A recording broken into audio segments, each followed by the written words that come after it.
పూర్వంలో ఏంటి అంటే సక్సెస్ అంటే ఏంటి అంటే మెయిన్ కోర్ ఏంటంటే సక్సెస్ అంటే మోక్షం. మనకి రీబర్త్ అనేది ఉండొద్దు. ఓకే, రీబర్త్ అనేది ఉండొద్దు అంటే మనోళ్ళు ఏమంటూ ఉండే అంటే ఫోకస్ చేసేది ఏంటంటే 8 కాన్సెప్ట్స్ మీద అన్నమాట.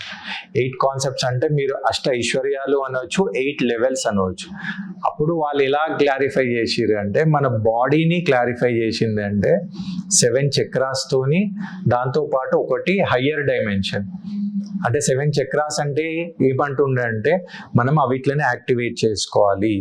అంటే ఏ నుంచి మూలాధార, స్వాదిష్టాన, మణిపూర, అనాహత, విశుద్ధ, ఆజ్ఞ, సహస్రార, దాంతో పాటు హయ్యర్ అఫిష్.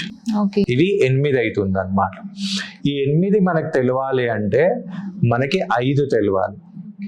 మనం ఎలా తయారుగా అయినామో అది తెలియాలి.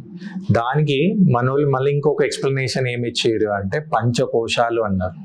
అది ఏంటంటే అన్నమయ కోశ, ప్రాణమయ కోశ, మనోమయ కోశ, విజ్ఞానమయ కోశ, ఆనందమయ కోశ. అంటే మన బాడీని వల్ల అలా డిఫైన్ చేసి, అయితే అల్టిమేట్ ఏంటంటే ఆనందమయ కోశ. ఆనందమయ కోశ అంటే ఇక బ్లిస్ అన్నమాట. అంటే ఆ లైఫ్ ఏంటంటే పర్మనెంట్ హ్యాపీనెస్. అది మీరు ఇప్పుడున్న సిచ్యువేషన్లో చూస్తారు. ఎక్కడ చూడగలుగుతారు అంటే పుట్టిన పిల్లలు పండుకున్నప్పుడు ఒక స్మైల్ ఉంటుంది, వాళ్ళు ఆటోమేటిక్ స్మైల్ చేస్తారు. దాని ఏమంటారు ఆనందమయ కోశ. ఓకేనా?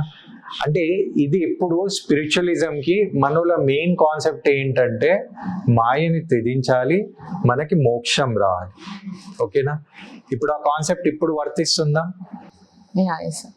ఇప్పుడు మాయ అంటే ఏంటి అంటే మార్కెట్ అన్నమాట. మార్కెట్ అంటే సొసైటీ. అప్పుడు మీరు సక్సెస్ కావాలంటే మీకు కావాల్సింది ఏంటంటే మోక్షం. ఇప్పుడు మోక్షం కాదు, మనకు కావాల్సింది అంటే మోక్షం అంటే ఎం ఫర్ మోక్షం కాదు, ఎం ఫర్ మనీ కావాలి.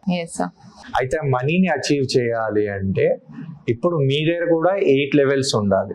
అప్పుడు వాళ్ళకంటే 8 లెవెల్స్ అంటే 8 చక్రాస్ ఉన్నాయి. ఇప్పుడు మీకు అంటే ఇప్పుడు మనకు చక్రాలు లేవని కాదు, ఉన్నాయి. కానీ ఇప్పుడు ఎంతో మంది నేను ధ్యానంలో ఉన్నా అంటే ఇల్లు నడవదు. అయితే మనం ఫోకస్ చేయాల్సింది 8 లెవెల్స్ మీద.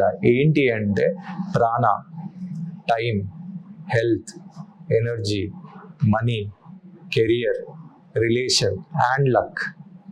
ఈ 8 ఉంటే మీరు ఈ కాలంలో సక్సెస్ అవుతారు.